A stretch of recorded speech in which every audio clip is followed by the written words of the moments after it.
Shalom pendengar yang dikasihi Tuhan dimanapun Anda berada. Sesaat lagi Anda akan menikmati siaran tunda ibadah World Revival Center, ibadah kebangunan rohani yang diadakan setiap hari Kamis jam 18.30 bertempat di BTC Ruang Balarea. Dalam ibadah ini kesembuhan selalu terjadi, dalam ibadah ini pengurapan selalu dicurahkan. Api Roh Kudus dicurahkan sehingga banyak orang mengalami pemulihan, mengalami kelepasan dan mengalami kesembuhan serta menerima berkat Allah yang luar biasa. Kami mengundang Anda untuk hadir dalam ibadah World Revival Center setiap hari Kamis pukul 18.30 bertempat di BTC Fashion Mall, lantai P1 Ruang Balarea. Selamat menikmati siaran tunda ini. Tuhan Yesus memberkati. Haleluya. Dalam nama Yesus semua yang diberkati lambaikan tangannya dan sama-sama berkata amin. Tepuk tangan paling meriah buat Tuhan. Shalom. Gimana kabar semuanya? Amin. Sehat, kuat, makmur, panjang umur, awet muda, diberkati Tuhan. Apa yang kau imani dan kau katakan itu yang terjadi. Amin. Tepuk tangan paling meriah. Haleluya. Silakan duduk saudara. Seperti yang saya sampaikan ibadah Kamis dan Minggu kemarin bahwa perjanjian yang baru adalah perjanjian hidup yang baru. Perjanjian baru adalah perjanjian kasih karunia. Perjanjian baru adalah perjanjian istirahat. Perjanjian baru adalah perjanjian kesatuan. Perjanjian baru adalah perjanjian yang tidak dapat dibatalkan. Dan yang terakhir, perjanjian baru mengungkapkan hati Bapa. Amin. Saudaraku, perjanjian baru, perjanjian yang mengungkapkan hati Bapa. Mari kita lihat saudara. Ya, halo. Amin. Masih ingat? Kurang mantap, masih ingat? Tuhan memberikan kasih karunia kepada manusia Adam. Pertama, manusia pertama Adam. Dan menyebut Adam itu anak. Ayatnya ada di Lukas 3 ayat 38. Tetapi Adam lari dan bersembunyi. Tuhan kemudian memberikan kasih karunia kepada Abraham, Ishak dan Yakub. Tetapi anak-anak Yakub bilang, tidak, terima kasih kami mau berjalan sesuka hati kami. Di Gunung Sinai umat Israel mengganti secara sepihak perjanjian dari yang didasari oleh kesetiaan Tuhan dengan perjanjian yang didasari oleh ketaatan mereka. Saya ulangi lagi, di Gunung Sinai umat Israel mengganti secara sepihak perjanjian yang didasari oleh kesetiaan Tuhan dengan perjanjian yang didasari oleh ketaatan bangsa Israel. Dengan mengatakan kami akan lakukan apapun yang Tuhan perintahkan. Wow. Orang Israel berkata kami akan lakukan apapun yang Tuhan perintahkan. Saudaraku, perkataan yang sombong. Perkataan menyombongkan diri, kami akan melakukan apapun yang engkau perintahkan. Pertanyaannya, bisakah orang Israel melakukan? Gak usah semuanya, 50% apa yang Tuhan perintahkan. Gak bisa. Lagi-lagi mereka menyombong, mereka jatuh dalam dosa kesombongan. Sekali lagi mereka memakan buah dari pohon yang terlarang. Sama seperti Adam dan Hawa. Mereka lebih mempercayai perkataan iblis daripada perkataan Tuhan. Tuhan berkata semua buah boleh kamu makan kecuali buah pengetahuan tentang yang baik dan buruk. Iblis berkata kalau kamu makan buah ini kamu akan jadi seperti Tuhan. Manusia ada memilih percaya iblis. Maka saya katakan dosa yang tidak terampuni adalah dosa yang tidak mempercayai Tuhan Yesus sebagai Allah. Penjahat di sebelah Yesus, dia melakukan semua dosa yang manusia lakukan. Tapi Tuhan mengampuninya saat dia berkata, ingatlah akan aku saat engkau datang sebagai Raja. Betul? Saudaraku, Perjanjian Lama menekankan pada aturan-aturan yang akhirnya membuat Anda memandang Tuhan sebagai pencatat setiap dosa dan penghukum atas setiap kegagalanmu. Tapi Yesus berkata, Bapa tidak seperti itu. Dia Bapa yang mengasihimu. Dia Bapa yang melindungimu. Dia Bapa yang tidak menjadi lawanmu. Dia Bapa yang setia menunggumu. Seperti yang digambarkan dalam perumpamaan anak bungsu yang terhilang. Saat anak bungsu yang terhilang kembali ke rumah Bapa, dia sudah memberikan laporan semua dosa yang dia perbuat. Dia berkata, Bapa, jangan anggap lagi aku sebagai anak. Anggap aku sebagai salah satu orang upahan Bapa. Bapa, dia berkata, aku udah nggak bisa lagi, aku udah nggak pantas lagi disebut anak Bapa karena aku melakukan dosa A, B, C, D sampai Z. Dia datang dengan menyodorkan semua daftar dosanya. Tapi Anda boleh lihat, tidak satu pun dosa atau kesalahan anak ini yang kemudian disampaikan atau diucapkan kembali oleh bapaknya. Bapaknya bahkan berkata, ambil lembu tambun untuk disembelih, buat pesta, kenakan sepatu yang bagus, dan berikan cincin, dan berikan jubah yang baru. Anakku yang hilang telah kembali, anakku yang mati sudah hidup kembali. Itulah Bapamu, itulah Bapakku. Maka perjanjian yang baru, perjanjian yang mengungkapkan hati Bapa. Next saudaraku, terus renungkan maka. Apakah saudara dan saya berjalan dalam perjanjian yang lama atau perjanjian yang baru? Terus, tanyakan pada diri saudara sendiri. Ya. Tanyakan pada diri saudara sendiri, apakah Anda anak Tuhan, hamba Tuhan, atau sahabatnya? Lihat saya baik-baik. Banyak orang bangga berkata, saya hamba Tuhan.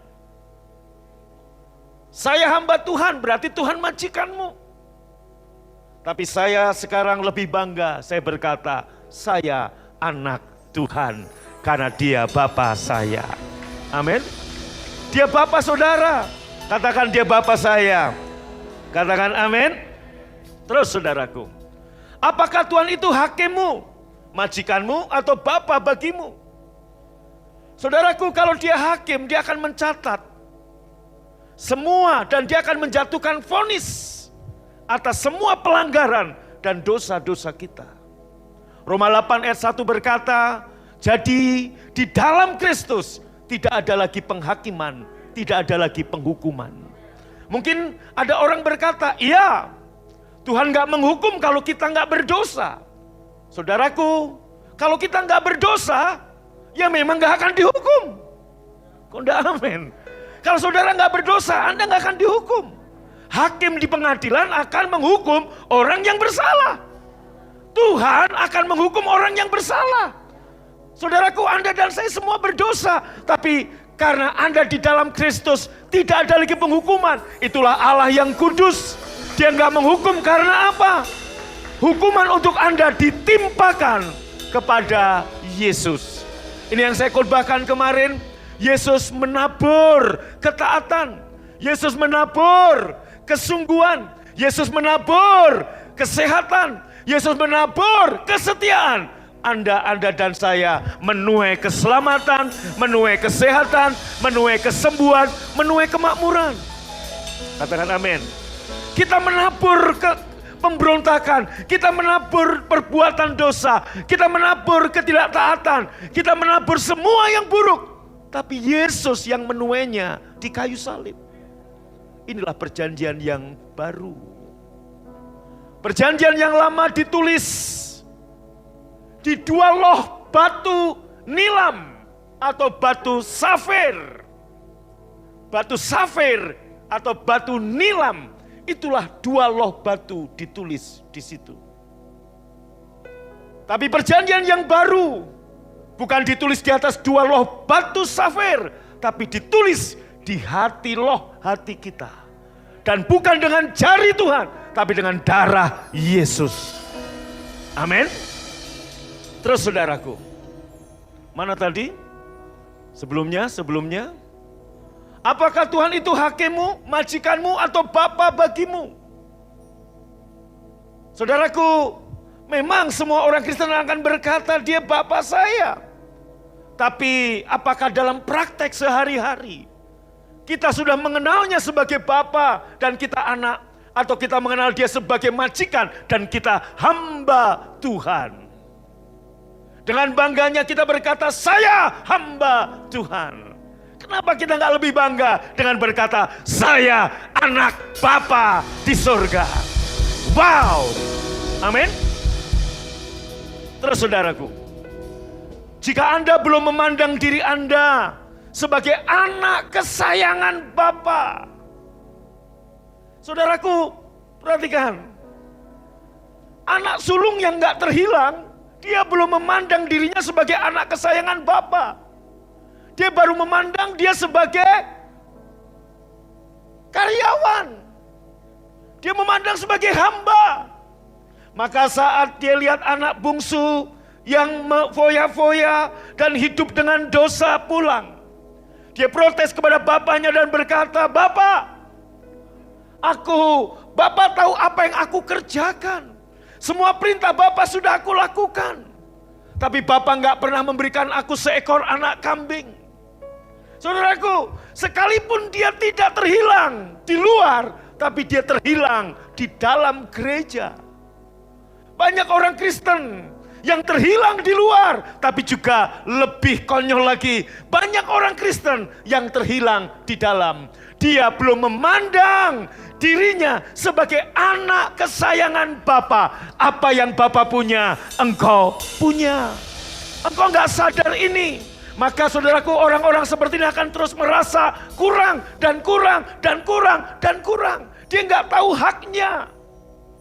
Maka iblis paling senang untuk mengaburkan identitas Anda.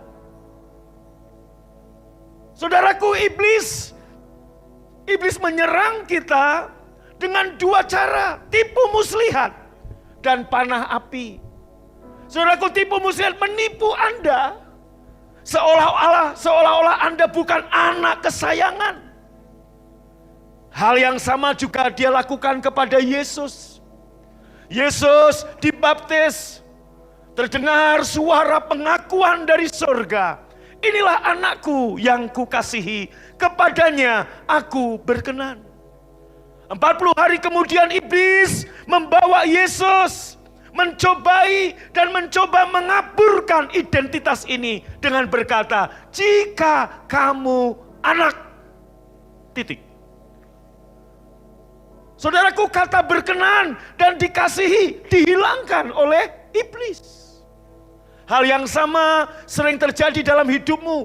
Ada perang, ada tipu di dalam pikiranmu. Iblis menipu dengan berkata, katanya kamu anak, kok hidupmu gini-gini aja? Katanya kamu anak, kok sakit? Katanya kamu anak Tuhan. Kok Tuhan biarkan kamu begini? Sehingga akhirnya Anda berkata, Anda bertanya, Tuhan di mana engkau? Banyak orang Kristen dalam 18 bulan ini bertanya, Tuhan kalau engkau ada, loh kalau aku anakmu kok kalau? Itulah cara iblis. Ingat baik-baik. Seperti khotbah saya di Mesbah Keluarga hari Selasa kemarin. Waktu engkau berkata, aku kebenaran Bapa, 2 Korintus 5 ayat 21. Itu bukan saja membuat hati Bapa senang, tapi juga membuat iblis takut. Kalau kamu tahu, kamu sadar identitasmu, aku kebenaran Bapa, aku kebenaran Elohim, aku kebenaran Bapa di dalam Yesus.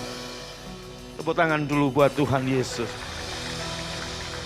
Terus kembali ke bahan saudara. Haleluya. Maka tes sederhana ya saudara.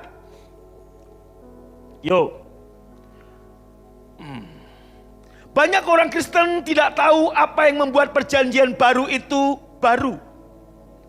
Sehingga mereka berusaha mendapatkan apa yang sebenarnya sudah mereka miliki.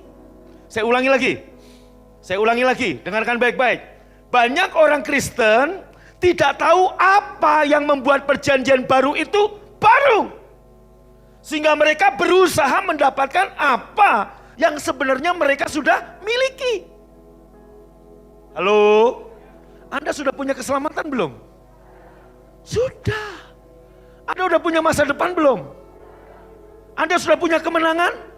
Maka Anda bertempur bukan merebut kemenangan. Anda bertempur dari tempat kemenangan. Untuk mengambil setiap kemenangan-kemenangan yang sudah Tuhan beri. Ingat baik-baik. Banyak orang Kristen tidak tahu. Maka mereka berusaha mendapatkan segala sesuatu yang sesungguhnya sudah mereka miliki.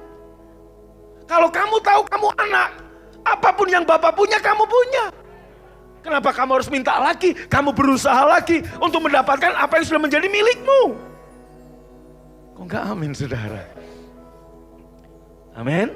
Maka perjanjian baru mengungkapkan hati Bapa. Bapak Ibu, sebelum Yesus, enggak ada satupun hamba Tuhan, nabi Tuhan yang berkomunikasi, yang memanggil Tuhan itu Bapa. Termasuk Musa, termasuk Daud. Daud gak pernah memanggil Bapakku, enggak. Dia hanya berani berkata Tuhan adalah Bapakku. Tapi gak pernah berkata Bapa, enggak. Musa yang begitu hatinya paling lembut, dia gak pernah memanggil Tuhan itu Bapa. Yesuslah yang pertama mengenalkan kepada kita dia adalah Bapa, dan setelah itu kita semua memanggil dia Bapa. Anda lihat 4.300 agama dan kepercayaan di seluruh dunia, tidak satupun yang memanggil Tuhannya itu Bapa. Paling dekat ada panggil Om, itu dekat. Tapi kita panggil dia Bapa karena kita anaknya. Amin. Wow. Nah saudaraku, maka hubungan kita dengan Tuhan itu sekarang seperti Bapa dan anak. Mari saudaraku gambarkan, Anda yang pernah punya bapak. Bapak mana sih saudaraku yang gak berjuang buat anaknya? Bapak mana yang mau hitung-hitungan dengan anaknya? Saudaraku, satu kali harvest sudah besar, kemudian dia kasih uang ke saya. Dan dia berkata, Bapak, ini uang buat Bapak. Untuk apa, Fes?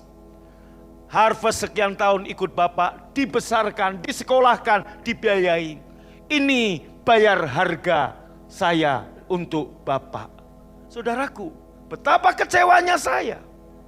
Seolah-olah kasih yang saya berikan, pengorbanan yang saya berikan, waktu yang saya berikan, biaya yang saya berikan, itu seperti murahan bisa dibayar dengan uang yang anakku bisa berikan.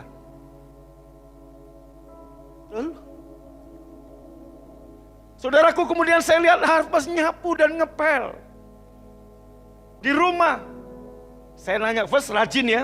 Rajin sih enggak Pak, ini buat bayar harga, numpang hidup di rumah Bapak. Saudaraku, betapa sedihnya saya sebagai Bapak. Nah, berapa banyak hari ini orang-orang Kristen, pengabdiannya, pelayanannya, jerih payahnya, itu seperti memberikan label harga untuk kasih karunia yang Tuhan beri. Kita bisa melayani, kita bisa memberi kepada Tuhan. Itu bukan sacrifice, tapi kehormatan. Siapa saya bisa ngasih Bapak saya? Amin. Kurang mantap katakan amin. Saudaraku dengar. Anak-anak, dengar. Satu kali kamu sudah sukses, satu kali kamu sudah tamat kuliah, kamu bekerja jadi pengusaha profesional, kamu banyak punya duit. Kemudian saudaraku, impian orang tuamu pengen pergi ke Israel, kamu berangkatin. Saya mau tanya, waktu kamu bisa berangkatin, itu sebuah kehormatan. Bukan sebuah bayar harga. Kalau hari ini saya bisa melayani dia, kalau hari ini saudara bisa menyembah dia, kehormatan. Kita bisa menyenangkan hati Bapa kita. Tepuk tangan buat Tuhan. Dalam bukunya Knowing God yang terbit tahun 73, Parker menulis demikian. Jika kamu ingin menilai seberapa baik seorang mengenal kekristenan, cari tahu seberapa dalam dia memahami posisinya sebagai anak Tuhan dan tentang Tuhan sebagai Bapaknya.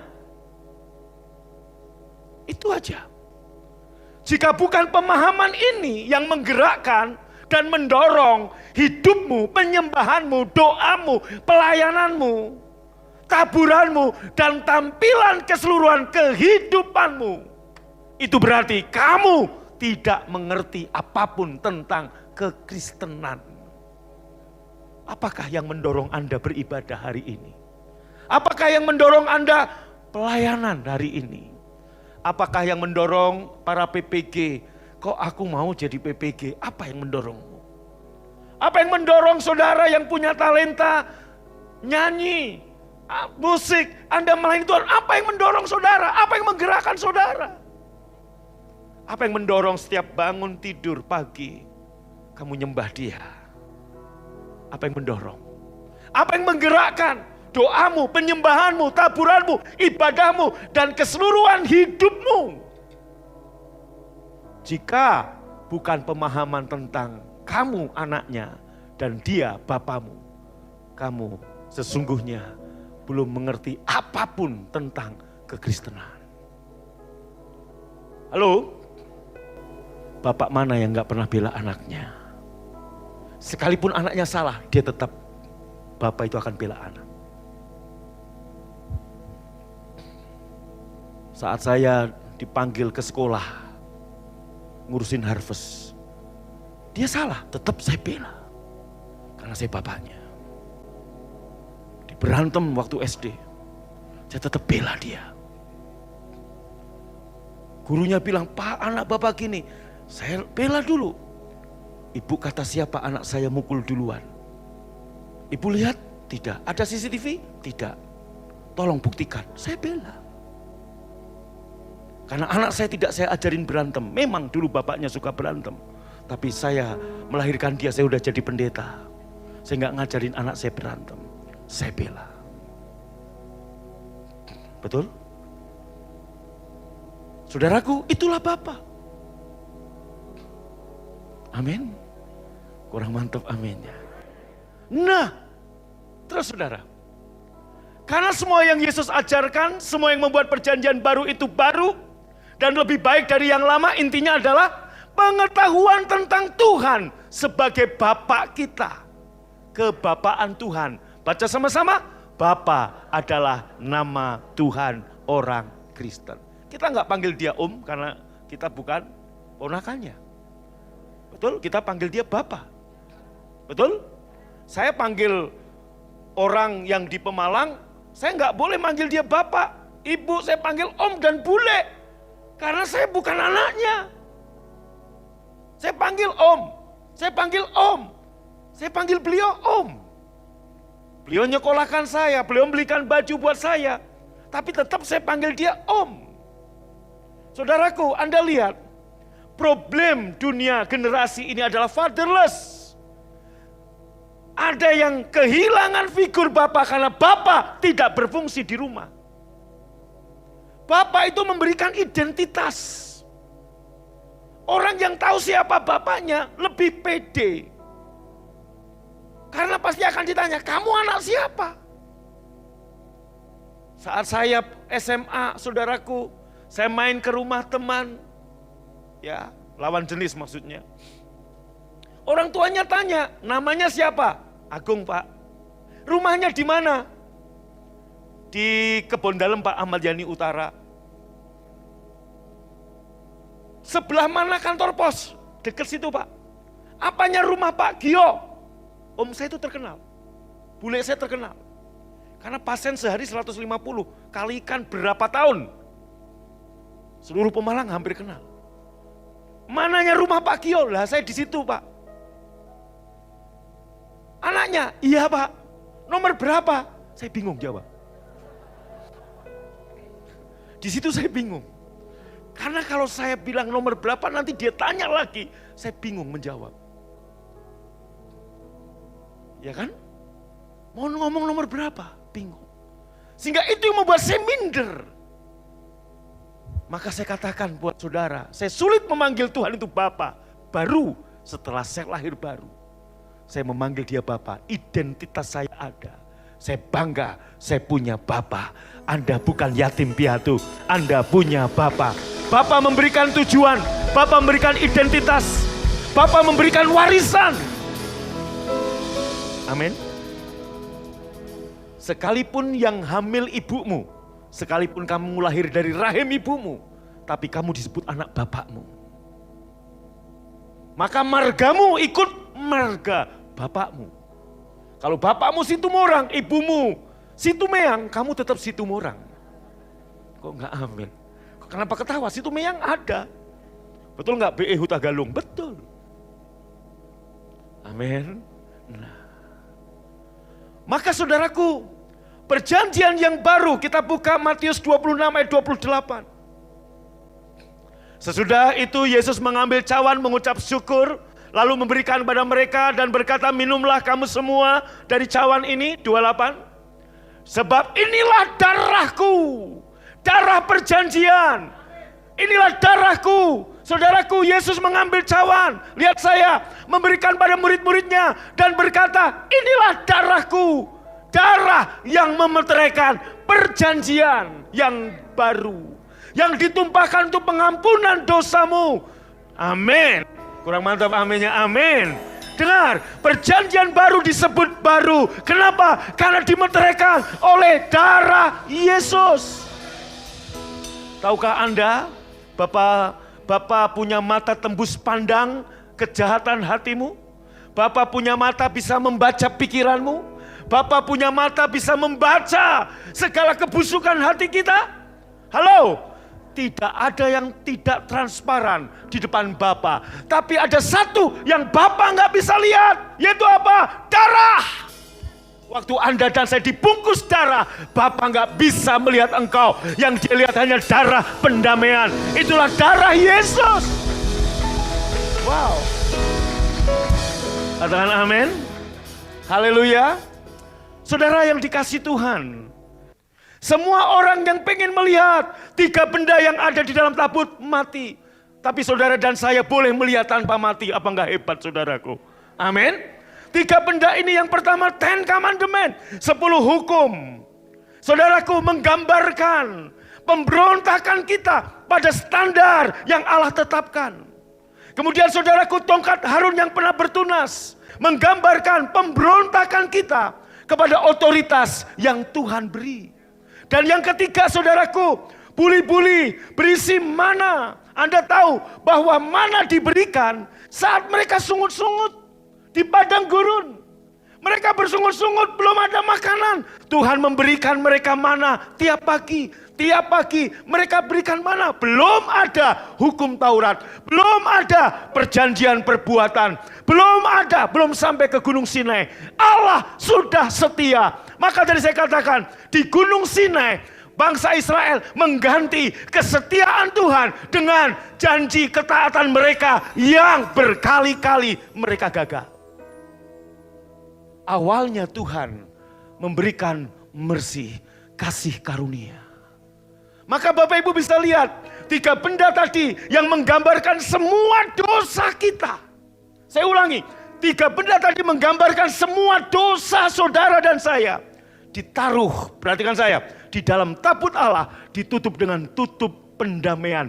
Tutup pendamaian artinya kasih karunia. Berbicara apa? Dengarkan baik-baik. Berbicara apa? Saudaraku, semua penghakiman akan dosa tetap di bawah kasih karunia. Kasih karunia perjanjian yang paling tinggi, tempatnya di atas.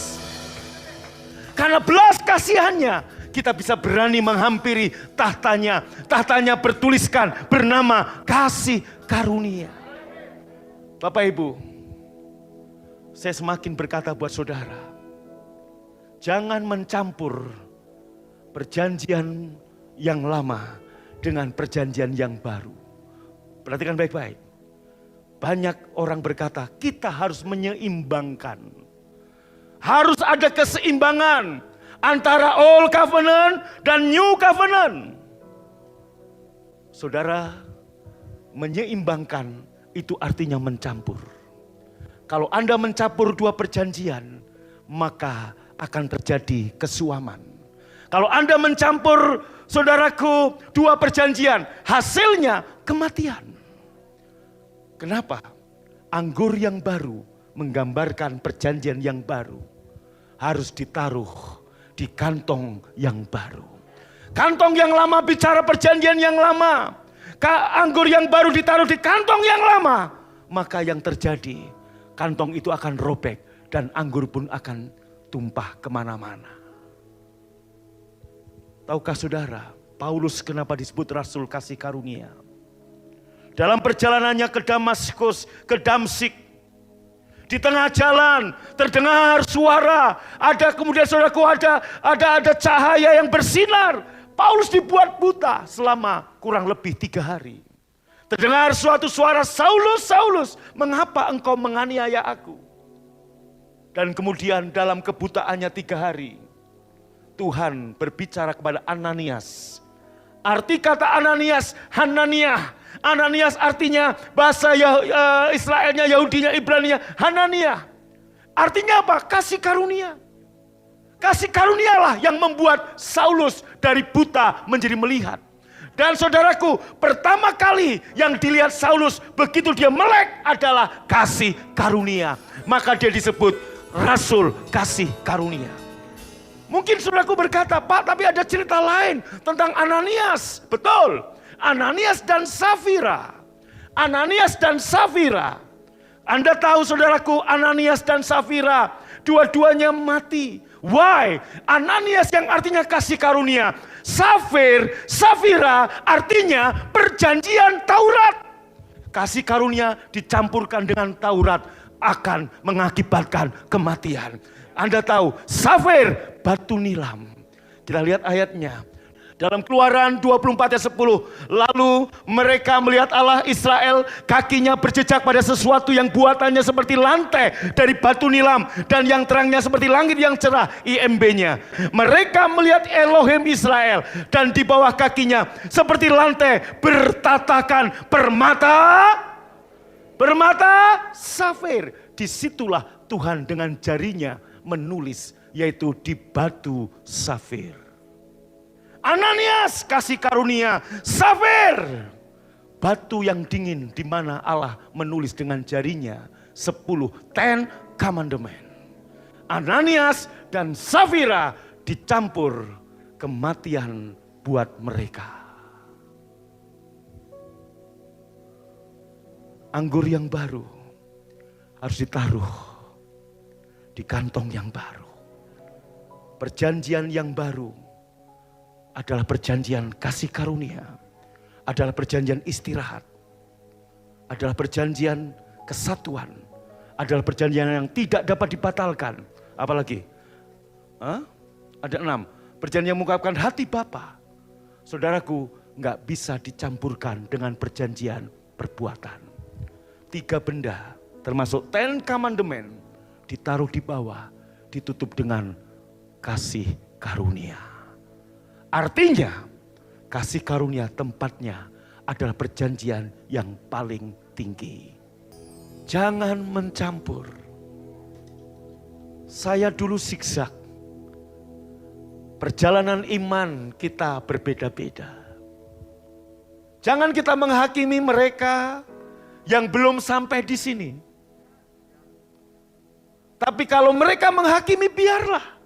Karena dari dulu ahli Tauratlah yang menghakimi Yesus. bukan Yesus yang menghakimi ahli Taurat. Maka Bapak Ibu, saya katakan kemarin dalam khotbah Selasa di Pondok Daud, nanti mungkin minggu-minggu terakhir saya akan khotbahkan. Yaitu apa Bapak Ibu? Semua perjanjian yang lama itu adalah bayang-bayang dari perjanjian baru. Termasuk Sabat seperti yang saya katakan, P-bet. P mulut, bet. Bet itu rumah, Bethlehem, rumah roti.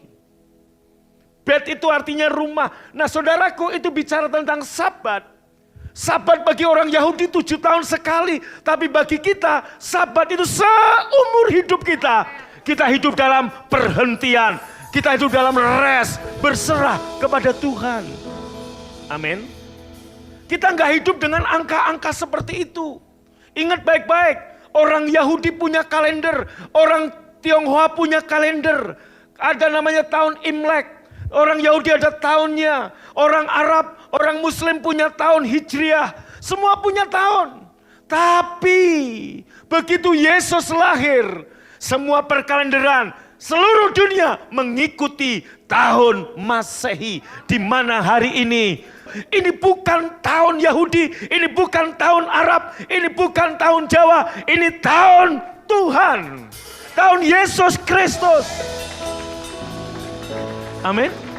Haleluya. Yes. Maka kalau Anda nonton film katakan Hercules. BC, Before Christ. AD artinya apa? Tahun Tuhan. Apa singkatannya? Anno Domini artinya tahunnya Tuhan. Dihitung dari Yesus lahir. Maka saudara, kita nggak ngikut-ngikutin. Dulu saya ikut-ikutan. Itu perjalanan iman. Saya mengakui, saya siksa. Tapi hari ini saya mau murni.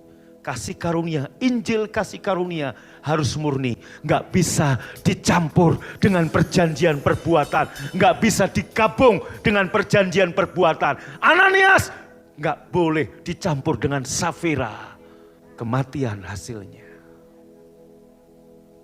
Dengar baik-baik, kasih karunia harus murni. Jangan dicampur dengan perjanjian perbuatan. Ingat, Ananias, saudaraku, yang membuat mata Paulus terbuka. Dan Ananias atau kasih karunia, itulah yang pertama kali Paulus lihat saat dia melek. Dan Ananias atau kasih karunia yang membuat Paulus menjadi rasul. Tapi Ananias dicerita tentang Petrus. Ananias dan Safira mati. Ini menggambarkan kasih karunia nggak bisa digabung dengan batu nilam, dengan safir, dengan hukum Taurat. Ayat terakhir, bangkit berdiri. Galatia 5 ayat 4 berkata, Galatia 5 ayat 4, kamu lepas dari Kristus jika kamu mengharapkan kebenaran dari hukum Taurat. Kristus kasih karunia. Kamu enggak lagi ada di perjanjian perbuatan. Yesus berkata, perjanjian yang lama sudah digenapi oleh Yesus. Anda dan saya ada dalam perjanjian yang baru. Dan perjanjian itu dimeteraikan oleh darah Yesus. Amin. Angkat tanganmu, naikkan pujian ini.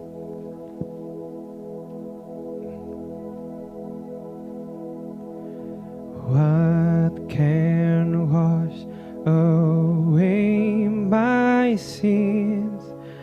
Nothing but the blood of Jesus. What can make me whole again? Sama-sama. Nothing but the blood of Jesus. What can wash away my sins? Nothing but the blood of Jesus. What can make me whole again? Sama-sama. Nothing but the blood of Jesus. Sekali lagi dari awal. Katakan sama-sama. What can wash away my sin? Nothing but the blood of Jesus. What can make me whole again? Sama-sama katakan. Nothing but the blood of Jesus. Sekali lagi. One. What can wash away my sin? Nothing but the blood of Jesus. Amin. Hanya darah Yesus yang tidak tembus pandang. Murka Allah tidak bisa melihat saudara, karena engkau dan saya tertutup oleh darah Yesus. Perjanjian yang dimeteraikan oleh darah Yesus. Oh, precious is the flow that makes me white as snow. No other font I know, nothing but the blood of Jesus. Lagi. Oh, angkat tangan. precious Betapa berharganya darah Yesus yang membuat kamu putih seperti salju. makes me white as snow. No other font Gak ada yang lain I know, yang bisa menyucikan kita. nothing but the blood of Jesus. Dari awal katakan. Katakan. Can wash away my sin. Tepuk tangan. Nothing but the blood of Jesus. What can make me whole again? Katakan. Nothing but the blood of Jesus. Sekali lagi. What can wash away my sin? Nothing but the blood of Jesus. What can make me whole again? Angkat tangan saudara. Nothing but the blood of Jesus. Amin. Oh, precious is the flow that makes me white as snow. No other font I know, Sama-sama katakan. nothing but the blood of Jesus. Oh, precious. Oh, precious is the flow. Siapkan roti dan anggur perjamuan. Perjanjian yang membukakan hati Bapa dimeteraikan oleh darah Yesus.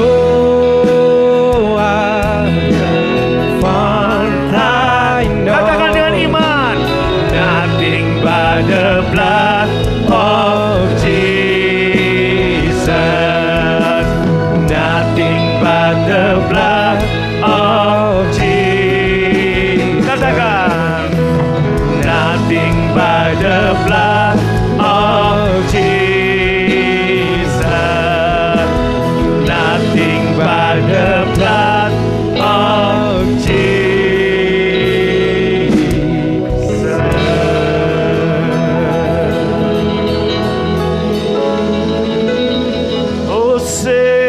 Hosana.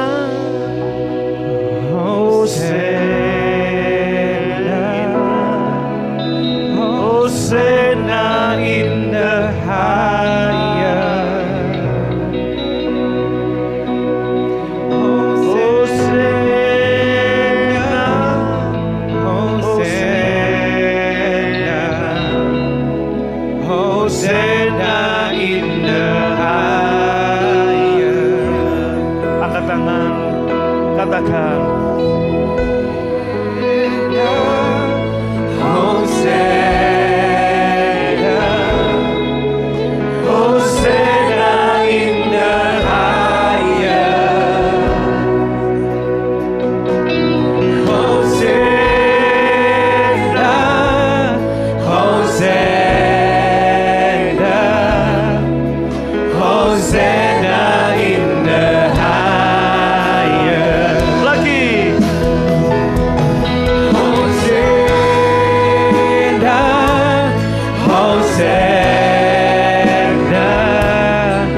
the blood of Jesus. Nothing but the blood of Jesus. Nothing but the blood of Jesus.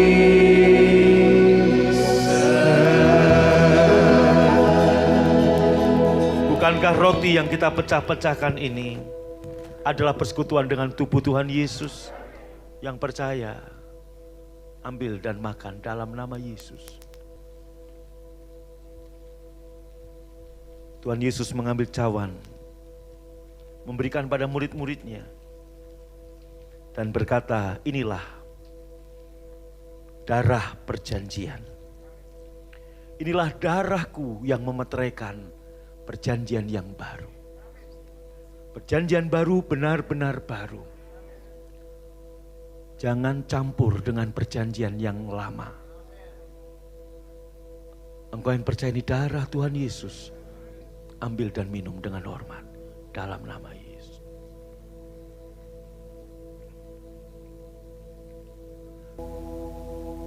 Mata Tuhan bisa melihat seluruh pikiran saudara. Murka Allah bisa mengenai semua apa yang ada dalam hati dan pikiran. Tapi mata Tuhan, murka Tuhan tidak bisa mengenai darah Yesus. Dan Anda dan saya, di dalam Yesus tidak ada penghukuman. Terima kasih untuk tubuh, untuk darah-Mu. Terima kasih, kami anak-Mu. Engkau anak kesayangan Bapa. Katakan, saya anak kesayangan Bapa. Thank you Father. Terima kasih Tuhan untuk tubuh dan darah-Mu. Terima kasih. Dan sebelum kami pulang, kami juga mau membawa persembahan syukur kami. Berkati semua, baik yang di rumah, baik yang di sini. Persembahan yang mereka tabur sebagai bentuk kehormatan kami kepada Bapa kami. Siapa kami boleh memberi kepada Bapa kami. Dan sekarang pulanglah dan terimalah berkat damai sejahtera, kasih karunia dari Bapa di surga, cinta kasih dari Tuhan Yesus, dan persekutuan yang manis dari Roh Kudus menyertai, memberkati engkau dari sekarang sampai selama-lamanya. Yang percaya dan diberkati berkata, amin. Anda baru saja mengikuti cuplikan siaran tunda ibadah World Revival Center yang terjadi di hari Kamis jauh lebih dahsyat dari apa yang Anda dengar. Oleh karena itu, kami mengundang Anda untuk hadir dalam ibadah World Revival Center setiap hari Kamis bertempat di BTC Fashion Mall, lantai P1 Ruang Balarea pukul 18.30. Dan bagi Anda yang rindu didoakan, SMS kami di 0818218737. Untuk informasi hubungi 6126088. Tuhan Yesus memberkati.